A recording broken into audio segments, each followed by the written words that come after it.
Card fridge ஸ்டெபிலைசருக்கு பார்த்தீங்கன்னா அவுட்புட்டே வரல.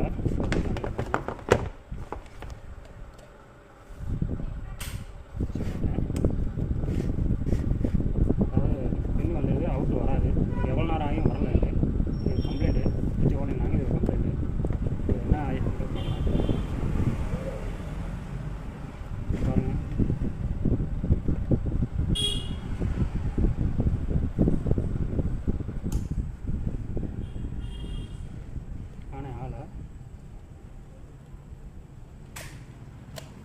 தலைக்கு என்ன கம்ப்ளைண்ட் என்னன்னு பார்ப்போம்.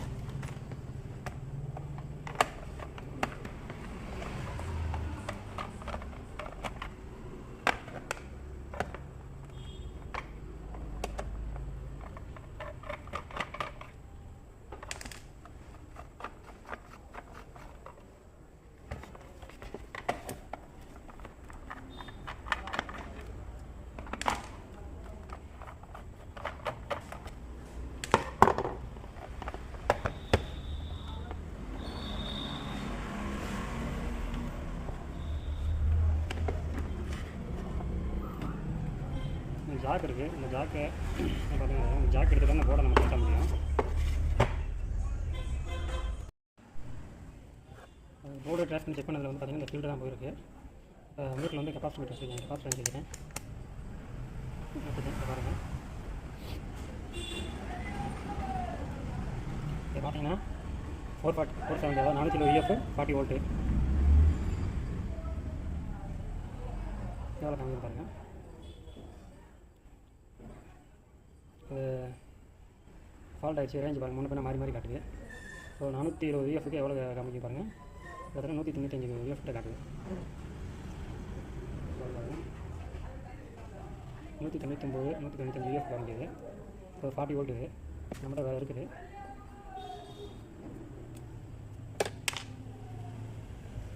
இது 420 EF 50 வோல்ட்டு. இது பாருங்கள் எவ்வளோ இருக்குது.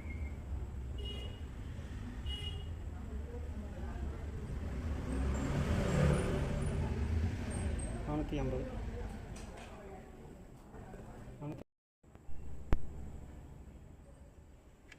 ஸோ அதில் இன்னொரு பீஸ் இருக்குது. அதையும் செக் பண்ணி பார்ப்போம்.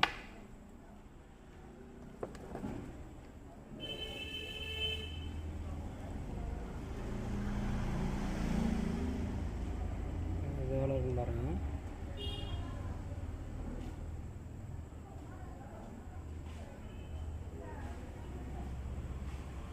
ஒரு வேலு மாற்றி வச்சு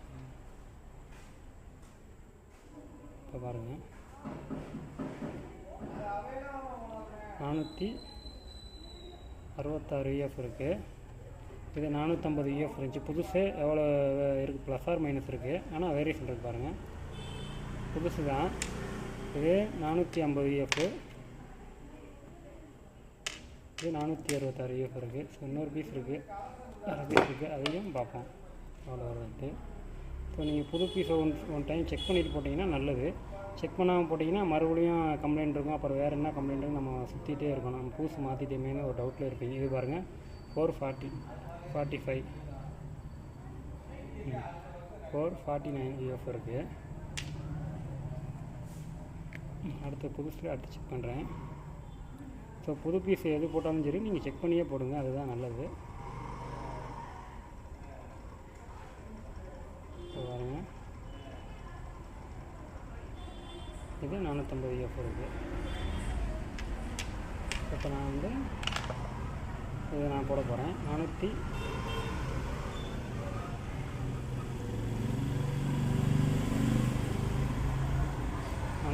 EF இருக்குது. இது நான் போட போகிறேன். இது நல்லாயிருக்கு. புதுசு எப்போவுமே புதுசு போடும்போது வேல்யூ செக் பண்ணிக்கோங்க. செக் பண்ணிவிட்டு நம்ம சால்டர் பண்ணும்போது நல்லா கம்பியை நல்லா கொஞ்சம் சுரண்டி விட்டுக்கோங்க. நல்லாங்க அது மட்டும் முடிஞ்சால் அதில் ஒரு சால்டர் வச்சு வச்சிங்கன்னா கொஞ்சம் நல்லாயிருக்கும். இப்போ double side board PCB board double side PCB வர போர்டுக்கெலாம் வந்துட்டு உங்களுக்கு வந்து 2 சைடுமே சால்டரிங் இருக்கும். ஸோ அந்த மாதிரி டயத்துக்கெலாம் நீங்கள் அதில் அந்த மாதிரி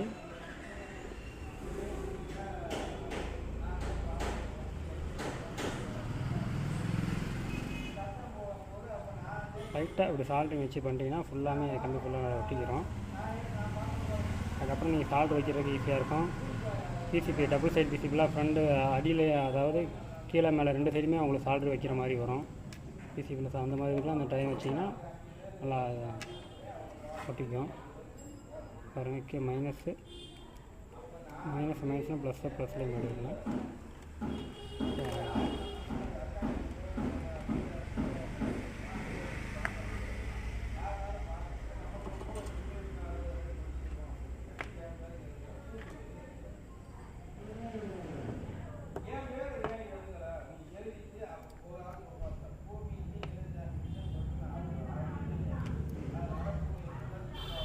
கொஞ்சம் கூட ஃப்ளக்ஸ் அப்ளை பண்ணிக்கிறேன்.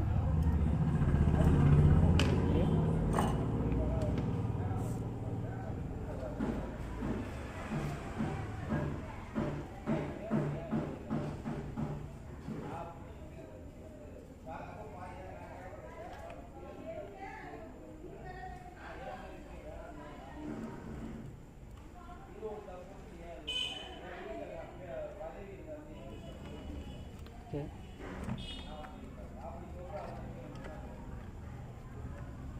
லைட்டாக வச்சுட்டு அதுக்கப்புறமா ஒன் சைடு கொஞ்சம் லைட்டாக வச்சு எடுத்திங்கன்னா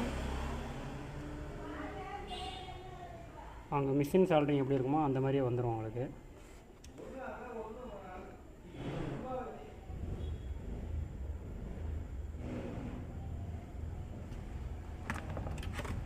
இப்போ வந்துருச்சு, அவ்வளோதான். நம்ம வெட்டிக்கலாம்.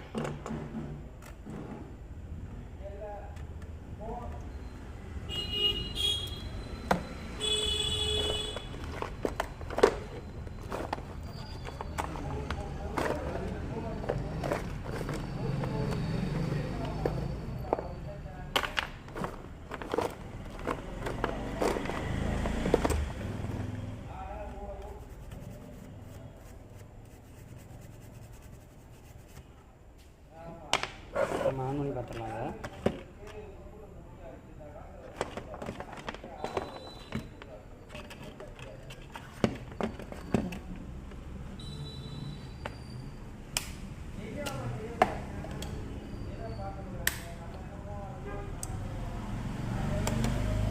ஆன் பண்ணிவிட்டேன். சப்ளை வந்துருச்சு. இப்போ அவுட் வருதுன்றது பார்த்துடலாம்.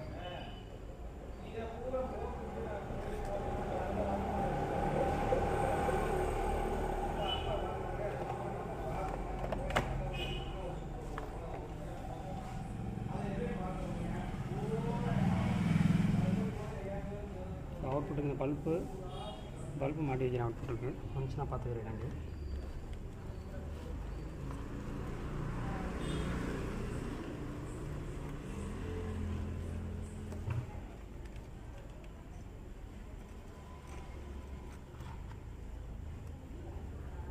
ஓகே, செட் பண்ணியாச்சு. இப்போ பார்க்கலாம்.